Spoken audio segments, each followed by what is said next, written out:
Oh, hi. I didn't see you there. I was just fawning over my collection of TS192s. This is a Mazwan Mokhtar slip joint that is hilariously large for a slip joint. And because of that, I absolutely love it. So I had to pick up a few of them. So the first two that I had were these guys. Obviously, my first choice was a carbon fiber, and it looks super, super nice. Really like the pattern and everything, nicely milled. Very, very long fullers on these guys, and wabam. And yeah, it's in 14C28N. As I did mention, it is a Mazwan Mokhtar. And we also have this in their funky, not so great Micarta. I think I won these right around the same time, but that's perfectly fine. So yeah, both of these are in 14C28N. And then, a little bit later on, they decided to make some of these in M390, and I picked that up because, well, I really, really like this design, and it was just kind of fun to have a different steel in it. As you can see, this is a slip joint in which all four fingers really get a nice good grip on the handle there. This is not one that you'd probably want to slap down in your pants pocket. You just keep it there kind of casually. This is a little bit different than that. You know, it's got a fairly large lanyard hole there, which might make sense for different carry options for it and all that sort of good stuff. But man, these things are comfortable. I'll go ahead and close up a few of these here so I can just focus on this one here. And it's probably got a whole bunch of fingerprints and whatnot on it. Yeah, that happens. Yeah, the walk and talk on these is pretty good. I would definitely consider that to be an 8. It is very authoritative. You have a bit of a sharpening choil there that does end with the plunge grind before it. So you got a couple of sharpenings before you'll end up putting a little bit of smile on there, depending on how careful you are, one way or the other. And we can see that where your finger ends up resting on this thing before it contours down, it's quite thick, so very comfortable for that index finger there. And the other three really fall in line. It's quite nice. This thing is a very, very tall blade. So technically, I did sharpen this to a 17-degree angle. Technically 15 for this one, the M390 variant here. And you can see it's up a little bit higher than it probably would look like on others there. It has some decent blade geometry, but it's not the absolute thinnest behind the edge there. But this is designed for a little bit more harder use sort of scenarios, as you can tell from, just the bulk of the thing and blade stock and all that sort of good stuff there. It does have, this fuller here, which, if you're super careful, you can end up rotating the thing open. I've done it a few times. I don't necessarily want to do that on camera because it's, if I slip, then it's hilarious for all of you, and I don't have fingerprints on most of my right hand for probably a couple of months. So I'm going to refrain from that, but depending on the spring strength on your particular specimen, it might be a little bit easier. Let's see. Yeah, it's quite a bit easier to do on this micarta one here. As this one, I would say it's probably like a 6.5 or 7. Obviously, back springs always have a little bit of variance between them. But I have noticed that TwoSun's back spring strength is not as consistent as some other companies. We'll definitely put it that way. That being said, though, this thing just makes me smile. It's it really feels like a cold steel mentality for a slip joint. I mean, obviously, I do have a cold steel slip joint that Andrew Demko did design here, the lucky one, as a comparison here, and this one's not exactly a small or not exactly a short knife, but yeah, this thing definitely does dwarf it. Let's see. I also have the Real Steel Luna that a lot of people are probably familiar with for slip joints, and yeah, this thing is definitely larger than that. Real Steel also has a pocket clip on it, which this thing doesn't. But that's beside the point. Doesn't necessarily have that much in the way of protection, but with this little kind of area here, if it were to go like that, it would probably pinch your finger and you would be like, ow, and let go of it long before it would force your finger back and then into the blade there once it's closed. So it is a little bit more protective of your fingers than some other slip joints from TwoSun designers. So that's pretty darn good. Let's see, how tall is this blade here? Yeah, I think basically at its tallest, it's just like 1.5 inches tall. That's quite crazy. But man, this thing just cuts like a beast. It's quite fantastic. I do like a nice tall knife, especially if they're fairly slicey, and this one does have the geometry to back that up quite a bit. And the handle on it's very, very comfortable for getting that nice gorilla hammer grip when you're really pushing through some cuts. You can get a lot of work done on this thing, which is probably why I ended up buying it 3 times. I wouldn't necessarily suggest someone buy all of these variants here, but you know, I did, so I might as well feature them all in the video.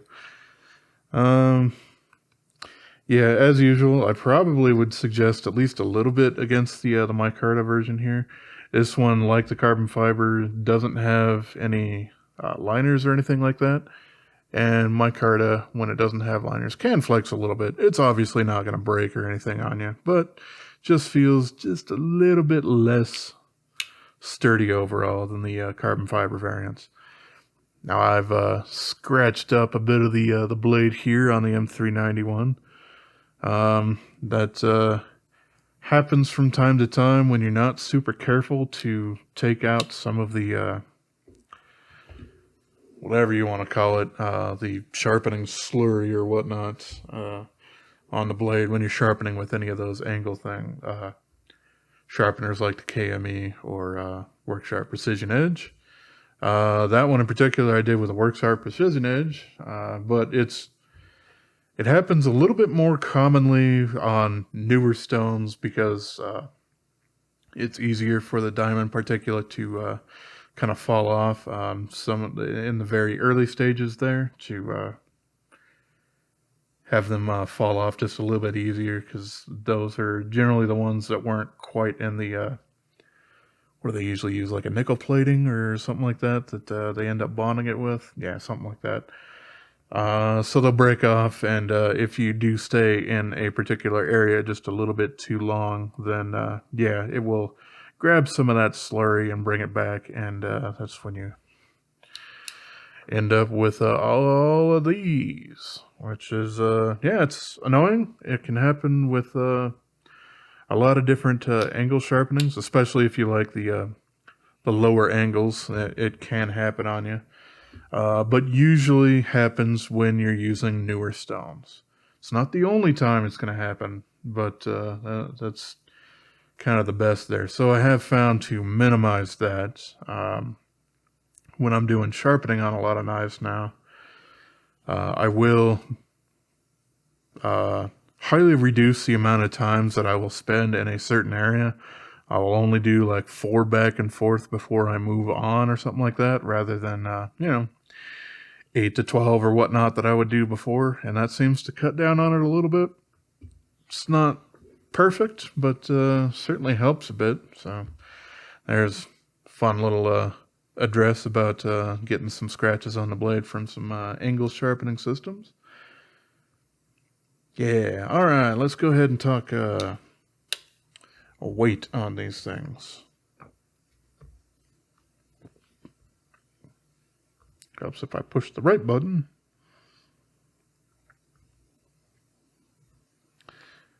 All right. Yeah, we got 4 ounces, or 4.1 ounces, or 116 grams. And that's for the carbon fiber ones. The Micarta one, bit lighter. So there you go with that. Carbon fiber is quite nice and light, but it is more dense than some micartas. This stuff definitely included in that.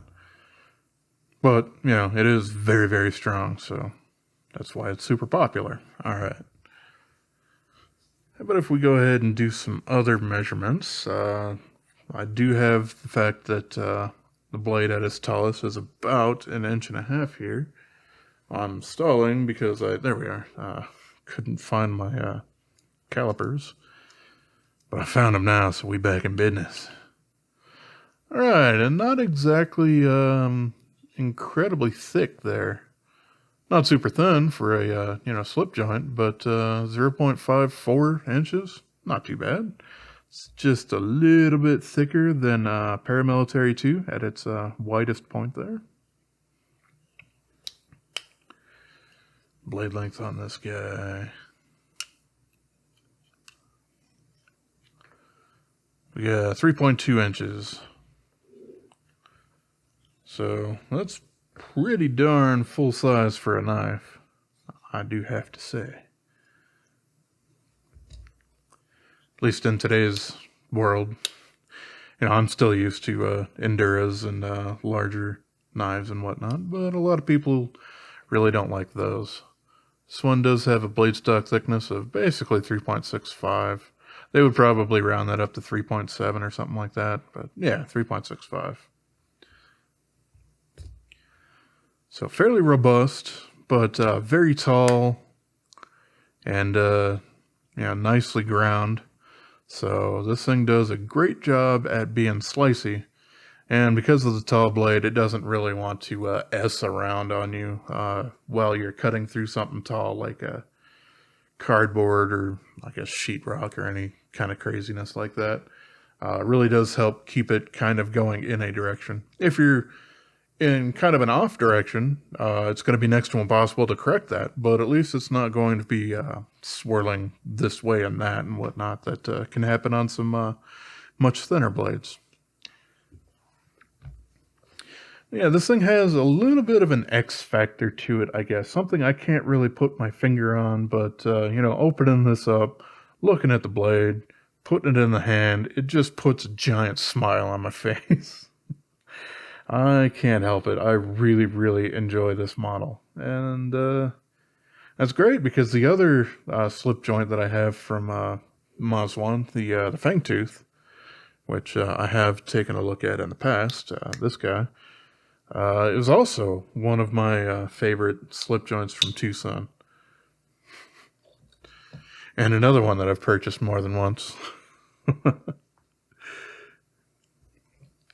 So he does a pretty darn good job of designing himself a slip joint. They are obviously, at least these ones are very off the beaten path of a standard traditional pattern. At least here in the West. This is probably a little bit more designed on a traditional pattern, something Eastern. I honestly couldn't tell you off the top of my head, but it does feel like something that's probably Filipino, Indonesia-ish kind of thing. So that's certainly a possibility. But, don't quote me on any of that. That's just kind of what I'm thinking and feeling there. But as always, that's all I really have to say about this guy, except for if you can find it for a decent price, do it. Both of these I ended up picking up for about $40 a piece, which I think is a fantastic value for these knives in particular. Might not be your absolute EDC friend because, well, it doesn't have a pocket clip on there. You could definitely use it with a pouch or something like that, though. And I think I spent a little bit more, around like $60 on this M390 variant here. The carbon fiber between these two, the M390 variant, is just a little bit rougher. I mean, obviously they still have that same polish sort of thing, so they're both kind of dance in the light or whatever you want to call that. But this one does feel like it has just a little bit more texture, so a little bit more friction to it. Yeah, I can feel some skin kind of rubbing off on it when doing that, kind of like you would with some sort of ceramic sort of stuff or something like that. Yeah, maybe a slightly more chalky, I guess you can kind of call it that, but or just a little more raw carbon fiber. Either way, for the most part, it's probably preferable, but both of them work and feel great. So, yeah, like I was saying, if you definitely can find one of these things for a reasonable price, like I did, I would highly suggest picking it up, especially if you like just kind of large knives and they'll put a nice smile on your face. But okay, as always, I appreciate y'all for watching. Have yourself a wonderful rest of your day, you.